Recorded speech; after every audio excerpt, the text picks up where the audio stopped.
السلام علیکم ورحمۃ اللہ وبرکاتہ۔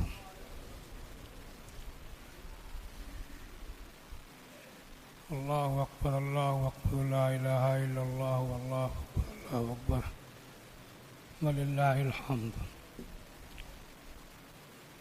اللہم صلی علی سیدنا و مولانا محمد وعلی آلہ و اصحابہ اجمعین۔ حضرات، اب سے تقریباً 1450 سال پہلے سرزمین عرب کی مشہور بستی مکہ معظمہ اور مدینہ طیبہ میں اللہ کے رسول سید عالم خدا کے حبیب صلی اللہ علیہ وسلم نے، جن کا نام نامی اسم گرامی محمد ہے، انہوں نے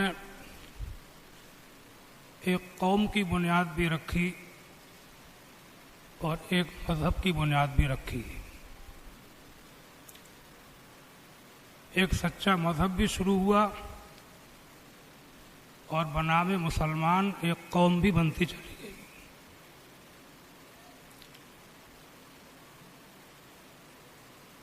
مذہب کے نام پر آپ نے جو کچھ عطا فرمایا ان میں بہت سی چیزیں ہیں۔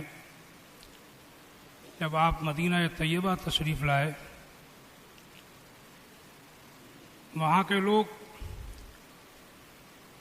مدینہ کے لوگ سال میں 2 مرتبہ خوشی کے دن مناتے تھے۔ انہوں نے ان کا نام بھی رکھ لیا تھا۔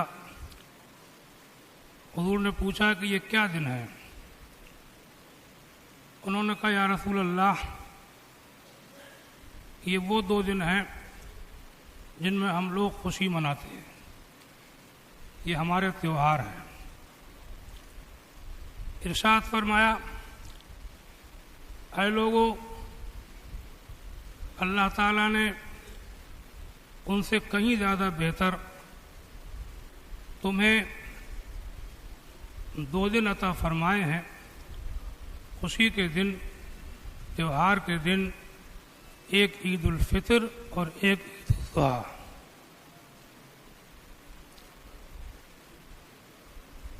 آپ نے عید کی نماز پڑھی، تہوار بھی دیا، خوشی بھی دی، تو یہ دنیا کی تاریخ کے اندر ایک انوکھی چیز ہے کہ تہوار اور خوشی کے نام پر بھی آپ نے اللہ کی عبادت کے طور پر 2 رکعت نماز ادا فرمائی، جو آج تک قائم ہے۔ عید کے دن حدیث میں آیا ہے کہ جب اللہ کے بندے رمضان بھر روزے رکھ، تراویحاں پڑھ کر، قرآن پڑھ کے، صدقہ و خیرات کر کے، سحری کھا کر، جفا کشی اٹھا کر کے عید کی نماز پڑھنے کے لیے عیدگاہ میں جمع ہوتے ہیں، اللہ تعالیٰ فرشتوں سے فرماتا ہے کہ اے میرے فرشتوں، جس نے پورا کام کیا ہو، جس مزدور نے پوری محنت کی ہو، اب وہ لوگ یہاں کیوں آئے ہیں؟ حالانکہ اللہ سب کچھ جانتا ہے۔ فرشتے کہتے ہیں یا اللہ، انہوں نے محنت کی ہے، وہ اس کا صلہ اور بدلہ تجھ سے مانگنے آئے ہیں۔ اللہ فرماتا ہے اچھا، تو انہوں نے پوری مزدوری کی، پوری محنت کی، اور آج وہ اس کا صلہ، بدلہ، جزا لینے آئے ہیں، جاؤ تم گواہ ہو جاؤ، میں نے ان سب کی مغفرت فرما دی ہے، میں نے ان کے گناہوں کو معاف کر دیا ہے۔ میں دعا کرتا ہوں کہ اللہ تبارک و تعالی آج ہم لوگ یہاں سے جاتے ہوں اور فرشتے آسمان سے یہ کہتے ہوں کہ یہ وہ لوگ جا رہے ہیں کہ اللہ نے ان کے گناہوں کو معاف کر دیا ہے۔ ایک حدیث شریف میں ہے ایک مرتبہ رسول خدا سید عالم صلی اللہ علیہ وسلم نے اپنے صحابہ سے فرمایا کہ اے لوگو ممبر کے قریب جمع ہو جاؤ۔ صحابہ اکٹھے ہو گئے، ممبر کے قریب جمع ہو گئے۔ حضور ممبر کی پہلی سیڑھی پر چڑھے اور فرمایا آمین، دوسری پر چڑھے پھر فرمایا آمین، تیسری پر چڑھے پھر فرمایا آمین، پھر نیچے اترے۔ صحابہ نے عرض کیا یا رسول اللہ، آج سے پہلے ہم نے ایسا کبھی آپ کو کرتے نہ دیکھا۔ آپ پہلی سیڑھی پر چڑھے تو آپ نے فرمایا آمین، دوسری پر چڑھے تو آپ نے فرمایا کہ آمین، تیسری پر چڑھے تو آپ نے فرمایا آمین۔ اس کی وجہ کیا ہے؟ ارشاد فرمایا اے لوگو، جب میں پہلی سیڑھی کے اوپر چڑھا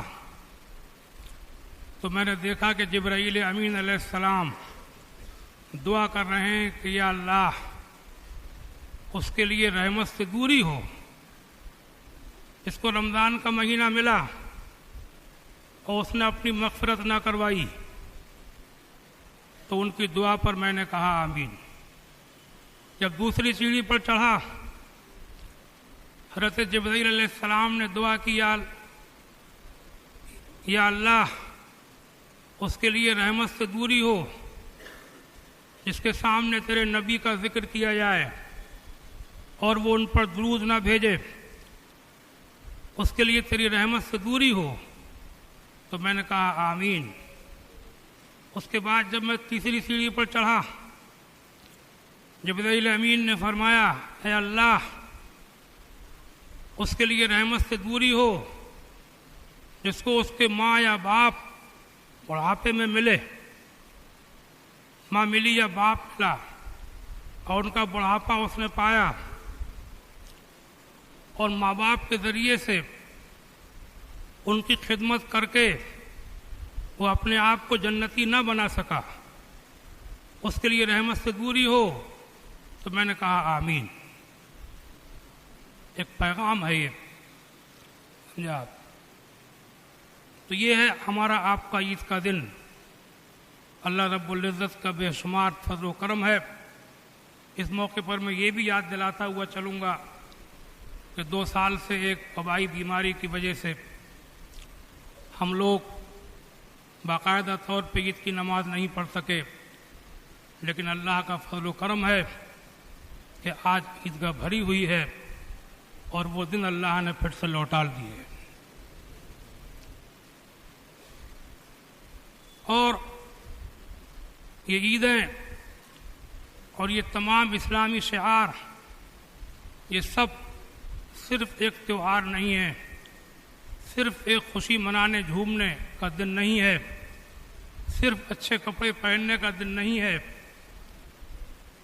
یہ صرف دنیاوی ظاہری شان و شوکت کا دن نہیں ہے۔ مسلمانوں غور کرو، یہ سب عبرتیں ہیں، سبق ہیں، ان میں ہمارے لیے تعلیم ہے، ان سب کے ذریعے سے ہم کو سبق ملتا ہے۔ میں چاہتا ہوں، میں دیکھتا ہوں کہ آج ہم لوگ نماز روزے کے پابند تو ماشاءاللہ کافی ہیں، جمعہ پڑھنے والے کافی ہیں، عیدیں پڑھنے والے کافی ہیں، رمضان کے روزے رکھنے والے بھی ماشاءاللہ کافی ہیں، تراویحیں پڑھنے والے بھی کافی ہیں، قرآن کی تلاوتیں بھی ہیں، مدرسے بھی ہیں، لیکن اندر سے دین کی جو روح ہے وہ ہم سے نکلتی چلی جا رہی ہے۔ آج ہمارا ماحول، ہمارا معاشرہ، ہمارا سماج، ہم خود ایک دوسرے کو ڈسنے لگے، ہم خود ایک دوسرے کا خون پینے لگے، ہم خود جس دین نے ہم کو بتایا تھا کہ دنیا کچھ نہیں، اس کی کوئی حیثیت نہیں ہے، دنیا تھوڑے دن کی ہے، دنیا کیا ہے؟ آپ نے روزے رکھے، میں تو یہ سمجھتا ہوں کہ پوری زندگی ایک روزہ ہے۔ 80 سال کی عمر ہو یا 100 سال کی عمر ہو، یہ پوری عمر ایک روزہ ہے اور موت ایک افطار کا ٹائم ہے۔ حدیث شریف میں آیا ہے کہ مومن کو، روزے دار کو 3 خوشیاں میسر ہوتی ہیں، 2 خوشی میسر ہوتی ہیں، ایک افطار کے وقت، ایک اپنے رب سے ملاقات کے وقت۔ افطار کے وقت کی خوشی ہم روزانہ افطار میں دیکھتے تھے، قسم خدائے وحدہ لا شریک کی، دنیا کے اندر کسی کھانے پینے، کسی دسترخوان پر، کہیں پر بھی، کسی بھی تقریبات کے اندر وہ مزہ نہیں آتا جو اللہ نے افطار کے کھانے میں اللہ نے رکھا ہے۔ کیسی خوشی ہوتی ہے، کیا مزہ ہے انتظار میں، کیسی تیاریاں ہوتی ہیں، سمجھے آپ؟ وہ افطار کی خوشی یہ کیا ہے؟ دن بھر روزہ رکھا اور شام کو افطار کی خوشی۔ اور ایک مومن کے لیے اس سے اس کا پروردگار راضی ہے۔ اس طریقے سے یہ روزہ ایسی پوری زندگی ایک روزہ ہے، اس زندگی کے اندر اللہ کے لیے مشقتیں اٹھا لے، پریشانیاں جھیل لے، اپنے سے زیادہ اوروں کی فکر رکھ لے، اپنے غم سے زیادہ اوروں کے غم کو دیکھ، اپنی خوشی سے زیادہ اوروں کی خوشی کو دیکھ، اپنے پڑوسیوں کو دیکھ، اپنے رشتہ داروں کو دیکھ، اپنے یاروں دوستوں کو دیکھ، اپنے ماں باپ کو دیکھ، اپنے بھائی بہنوں کو دیکھ، اعزاء و اقربا کو دیکھ، سب کو دیکھتا ہوا اپنے آپ کو اپنی سادگی کے ساتھ گزار کر سب کی فکر لیتا ہوا، کبھی تجھ کو پریشانیاں ہوں گی روزہ رکھنے کی، کبھی سویرے کو فجر کی نماز کے لیے تیاری کرنے کی، نیندیں توڑ کے تجھ کو مسجد میں آنا پڑے گا، تجھ کو اپنے مال کی زکوٰۃ نکال کر کے مال کی محبت کو سینے سے نکال کے پھینکنا پڑے گا، تجھ کو کبھی اپنے ماں باپ کے بڑھاپے کی ان کی وہ باتیں برداشت کرنا پڑیں گی کہ جو برداشت لائق نہیں ہوتی، مگر چونکہ ماں باپ ہیں پھر بھی تجھ کو برداشت کرنا پڑیں گی، کبھی تجھ کو اپنے پڑوسیوں کی طرف سے ایذائیں پہنچیں گی، تکلیفیں پہنچیں گی، اس کے اوپر صبر کر کے تو خدا پاک کی رحمت کا مستحق اور حقدار بنے گا۔ تجھے کبھی دنیا کے اندر یہ پریشانیاں وہ پریشانیاں اللہ کے لیے آئیں گی، تجھ کو سادگی کے ساتھ رہنا ہے، چند دن کی دنیا ہے، تجھے اپنے ٹھاٹ باٹ کو نہیں بڑھانا، شان و شوکت کو نہیں بڑھانا، تجھ کو اپنی دنیا داری کو نہیں بڑھانا، کیونکہ تو ایک مسافر ہے، تو مسافر ہے، اور ایک مسافر کو چاہیے کہ کم سے کم سفر اپنے ساتھ رکھے۔ تو اس زندگی کے پورے سفر کو روزے کی طرح کاٹ لے، بھوک پیاس کی برداشت روزے میں تھی، ایسی زندگی میں تو اپنے اس سفر کو ایسا گزار لے، پریشانیوں کی فکر مت کر۔ اللہ نے موت کے وقت مومن کے لیے وہ خوشی رکھی ہے کہ دنیا میں کسی کو میسر نہیں ہوتی، بلکہ میں تو سمجھتا ہوں کہ پوری دنیا ہی ایک روزہ ہے، اور قیامت کا دن افطار کا دن ہے، جنت الفردوس ایک افطار ہے۔ حضور پاک سید عالم صلی اللہ علیہ وسلم کے دست پاک سے حوض کوثر کے پیالے جو ملیں گے میدان محشر میں، مومنین کو، امت مسلمہ کو، ان کے غلاموں کو، وہ ایک سچی پکی افطار ہوگی کہ دنیا پوری ایک روزہ ہے، کہ دنیا کے اندر جو جیسے بھی تجھے جو حکم دیے گئے ان کے اوپر عمل کر لے، اپنے لیے جینا مت سیکھ بلکہ اوروں کی بھی فکر کر لے، اپنے لیے صرف رہنا مت سیکھ، صرف اپنے لیے مرا تو کیا مرا، اوروں کے لیے مرنا سیکھ لے۔ وہ انسان و مسلمان، تو محمد مصطفیٰ کا غلام ہے، ہر وقت دھیان رکھ، ہر وقت یاد رکھ، تو کوئی اور نہیں ہے، تو کسی اور کا پیروکار نہیں ہے کہ تیرے فیشنیبل کپڑے کیسے، تو محمد مصطفیٰ کا غلام ہے، کہ تیرے تیرے زندگی کے اندر یہ ٹھاٹ باٹ کیسے، تو اس کا غلام ہے کہ ساری کائنات کا مالک و مختار ہو کر جس کے گھر میں چولہے نہیں جلا کرتے تھے، تو اس کا غلام ہے کہ جس کے کپڑوں کے اندر سادگی ہوتی تھی، رہن سہن کھانے پینے میں سادگی ہوتی تھی، جو دنیا کی کسی بات کا غم کبھی نہ کرتے تھے، تو اس کا ماننے والا ہے۔ یہ ٹھاٹ باٹ کیسے، یہ شان و شوکت کیسی، کہ دنیا کے اندر تیرے اندر یہ نمائشیں کیسی، یہ چٹورا پن کیسا، یہ لذتیں کیسی، یہ ذائقے کیسے، یہ مزیداریاں کیسی، دنیا کے تھوڑے مزے کو کم سمجھ لے کہ تو بیاہ شادی رچانے میں لگ گیا، تو دنیا کے ٹھاٹ باٹ میں لگ گیا، ایک دوسرے کو نوچنے میں لگ گیا، تو کھسوٹنے میں لگ گیا، تو خون پینے میں لگ گیا۔ ارے تو اس کا غلام ہے جس نے دکھ اٹھا کر کے اوروں کو سکھ پہنچائے تھے۔